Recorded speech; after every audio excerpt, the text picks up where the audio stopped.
சூழ்மான கொன்ன தோஷம் பிள்ளை இல்லை. ஐயோ பிள்ளை இல்லையா? சக்திக்கும் சிவனுக்கு போராட்டம், ரொம்ப போராட்டம் நடக்கு. பார்வதி சொல்லுதார் கண்டிப்பா போய் நாகராஜனுக்கு போய் வரம் கொடுக்கணும். பகவான் சொன்னாரு கொடுக்க வேண்டாங்க. நாகராஜனுக்கு தான் பிள்ளை இல்ல, நாகக்கண்ணியுடைய தலையெழுத்த பாரும் பாப்பமா பார்க்கணும்ல. நாகக்கண்ணியானவா போன பிறவியில வேடவகுலத்திலே மருத்துவமா பிறந்தா. என்ன செஞ்சா? மருத்துவம்னா பிரசவம் பாப்பா இல்லையா? மருத்துவச்சியா பிறந்து அண்ணா பிரசவம் அது பார்க்கும்போது ஆண் குழந்தை பிறந்துதான் கொப்பு வளருப்பாள் குளிப்பாட்டி பாப்பாள். பெண் குழந்தை பிறந்துதானா பிறந்துதான்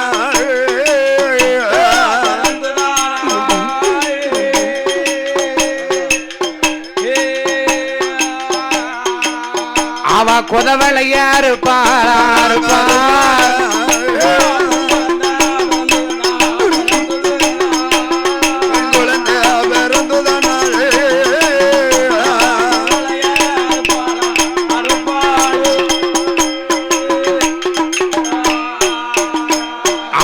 பார்த்தாரே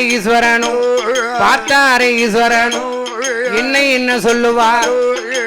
ஆஹா, அப்ப உடனே ஈஸ்வரன் பார்த்தா அம்மா நாகக்கண்ணி வேடவகுலத்திலே மருத்துவமா பிறந்து 5-6 பெண் குழந்தைகளை கொண்டு இருக்கா. ஆயுசுக்கும் பிள்ளை இல்ல, பிள்ளை கொடுக்க முடியாதுன்னு பகவான் சொன்னார். சக்தி பகவான் கிட்ட சண்டைக்கு நிக்கா. நீர் கண்டிப்பா குழந்தை வரம் கொடுத்தே ஆகணும் சொன்னார். அப்ப பார்த்தா உன் விதியை மாத்த முடியாது. அப்ப சொன்னா சாமி நீர் குழந்தை வரம் கொடுக்கலையா? ஆனா என்ன அதே நாகராஜன் நாகக்கண்ணியுடைய திருவயத்துல நானே போய் குழந்தையாக பிறப்பேன். சரி, நானே குழந்தையாக பிறப்பேன். என்ன அப்படின்னா இறைவன் சொன்னார். என்ன சொன்னார்? நீ அவ கருவுல உருவாகி பிறக்கணும் நினைக்காத. அவ கருவுல உருவாகி நீ பிறக்க முடியாது. சரி, ஒரு அமிர்த கலசத்தை தார. 8 அமிர்த கலசத்தை கொடுத்து 8 அமிர்த கலசத்தையும் 48 நாள் மண்டலங்களாக நீ அடைகாக்கணும். 48வது நாளையில நல்ல வெள்ளிக்கிழமையில கரெக்டா சாமம் 12 மணிக்கு 8 கலசத்தில் வந்த அட்டகாளிகள் வந்து பிறப்பாப்போ அப்படின்னு ஆண்டவன் சொன்னார். அப்ப ஆண்டவன் சொல்லும்போது சுவாமி அமிர்த கலசத்துல ஒரு சக்தியுடைய சொருவத்தை அடைக்கணுமே, நான் எப்படி அடைக்க? அப்படி கேளு. நாகராஜனுடைய தவத்துல ஒரு முனி மூங்கில் வளர்ந்திருக்கு. இப்பமே நீ போ, அந்த மூங்கில்ல பூவும் தண்ணீரும் தெளித்து பொறும்புறம்பால் தட்டு. மூங்கில் வெடிக்கும், அதுல ஒரு பெண் பிறப்பா. அந்த சொருவத்தை 8 கலசத்திலே அடைச்சு கொடுனா. அப்பம் பார்த்தாளே பார்வதி எங்கே வாரா? நாகலோகம் தன்னதியில் இமயமல அடிவாரத்தில் நாகராஜன் தவசிம் பக்கம் அந்த அவசியம் பக்கம்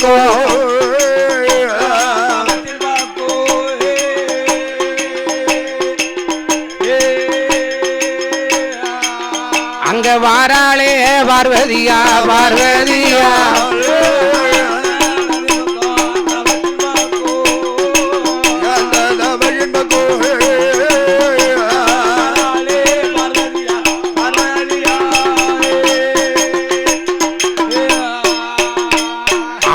வந்தது ஒரு பார்வதி. பார்க்கும்போது மூங்கில் அழகான மூங்கில் வளர்ந்திருக்கு. அப்ப அந்த முனி மூங்கில் பக்கத்துல வந்தால் பூவும் தண்ணீரும் தெளித்து பொறுப்பிரம்பால் தட்டுதான். அப்ப என்ன ஆச்சு? அந்த முனி மூங்கிலது வெடிக்குதையா, முனி மூங்கிலது வெடிக்குதையா, வெடிக்குதையா. அதுல சடையோடு ஒரு முனி பிறந்தா. ஓடியா நேரம் ஆகுது.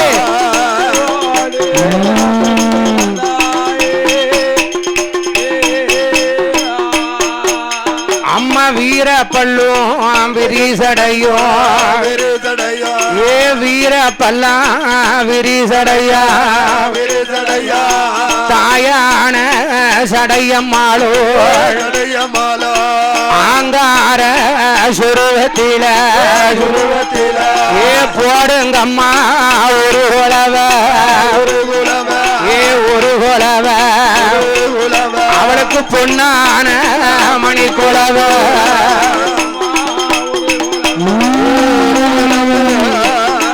ஏ சடையம்மா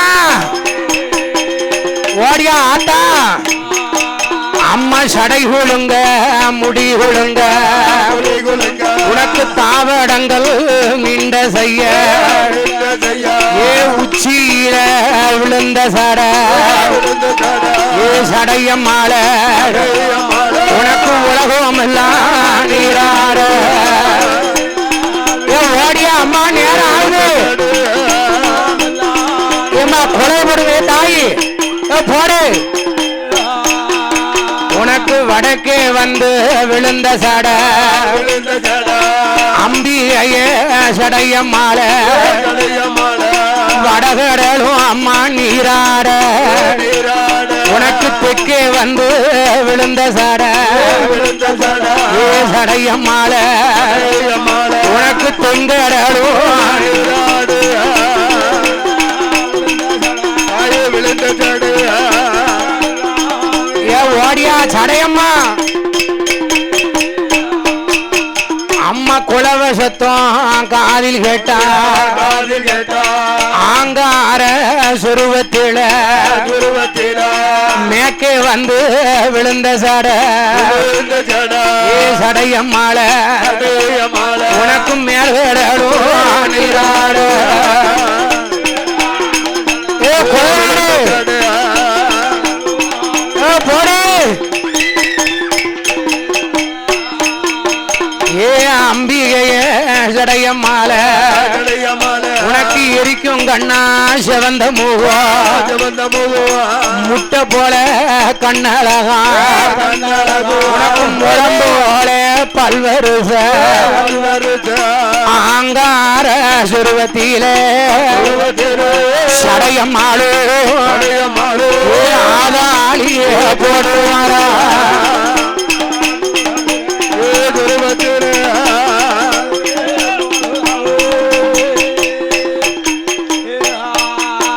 அம்மா கும்பத்தில பிறந்தவளா கோபம் கொண்ட சடையம்மாள கும்பம் வந்து பிறக்கும் போது ஏ சடைமுனியா அவ கூட வந்து பிறந்திருக்கா பிறந்த போது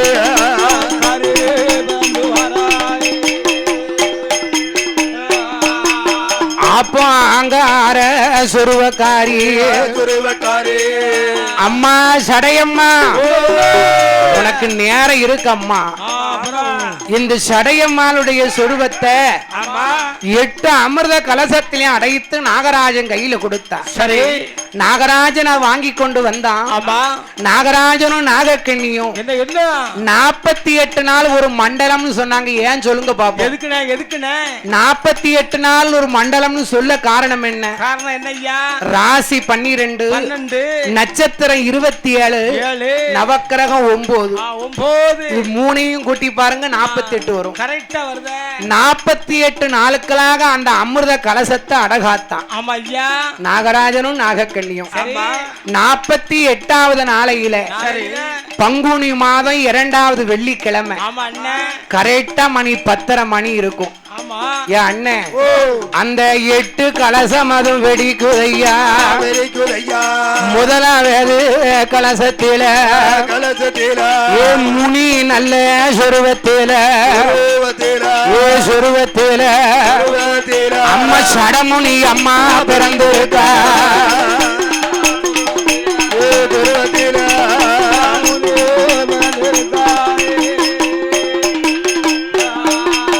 அம்மா 2வது கலசத்தில கலசத்தில ஈஸ்வரி அம்மா வந்து பிறந்திருக்கா மூணாவது கலசத்தில கலசத்தில அம்மா கலசத்தில எங்க முக்கூடாதி வந்து பிறந்திருக்கா ஓடியா ஆத்தா நேரம் ஆகுது அம்மா மூன்று முகத்தோட பிறந்த வேளா மூன்றாவது கலசத்தில முப்பூடாதி வந்து பிறப்பாளா நாலாவது கலசத்தில நாகம்மாளும் பிறப்பாளா ஐந்தாவது கலசத்திலை கலசத்திலை அம்பிகை தங்கம்மாளும் பிறப்பாளோ கலசத்திலே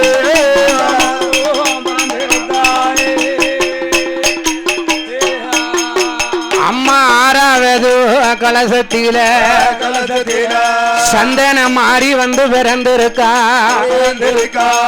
ஏழாவது கலசத்தில வடக்கு செல்லி வந்து பிறந்திருக்கா எட்டாவது கலசத்திலை கலசத்திலை அம்மா உச்சினி மகாளி பிறந்திருக்கா